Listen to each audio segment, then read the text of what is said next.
Good afternoon friends. আজকে আমার রান্নার রেসিপি ছিল চিংড়ি মাছ দিয়ে কলার মোচার মুড়িঘণ্ট। তো এখানে দেখো তাড়াতাড়ি করে আমি কলার মোচাটা কেটে ফেললাম। কাটতে ভীষণ কষ্ট হয়ে ছিলতে ভীষণ কষ্ট হয়েছে।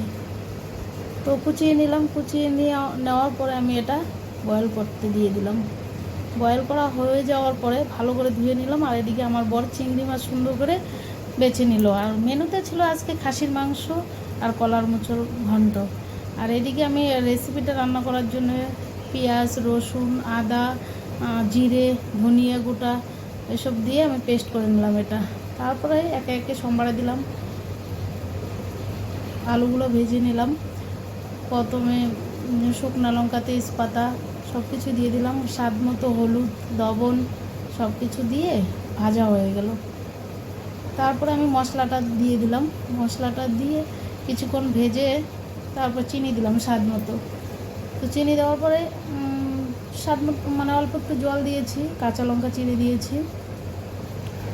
দেওয়ার পরে এখন টমেটো ছিল, টমেটোটাও দিয়েছি। চিংড়ি মাছটা আমি ভাজিনি, কারণ গন্ধটা হবে না। আর কাঁচা চিংড়ি মাছের কি সুন্দর একটা গন্ধ আসে, সেই জন্য আমি চিংড়ি মাছটা কাঁচাই দিয়েছি। আর এইখানে বয়েল করা যে কলার মোচাটা, এটা এখন আমি দিয়ে দিচ্ছি ভাজা মশলার উপরে। দেখো, খুব সুন্দর করে চিপে রাখতে হবে, তাহলে সুন্দর হবে, নয়তো জল ছেড়ে দেবে। এখানে ভাজা করে কিছুক্ষণের জন্য ঢেকে দিয়েছি।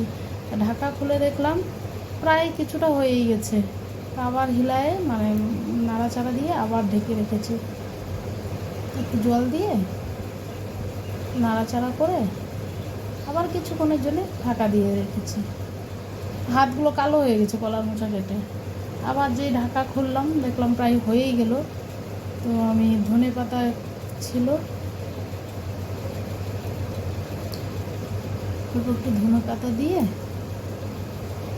সবজিটা হিলালাম, আবার হিলিয়ে ঢাকা দিয়ে আবার খুললাম। ঢাকা খুলে একটু হিলিয়ে দিলাম।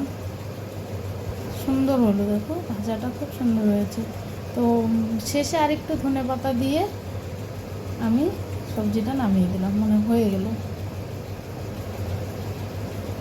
বাড়িতে তাড়াতাড়ি বানিয়ে খেয়ে ফেলো কলার মোচার ঘন্ট চিংড়ি মাছ দিয়ে, খুব টেস্ট হয়েছে।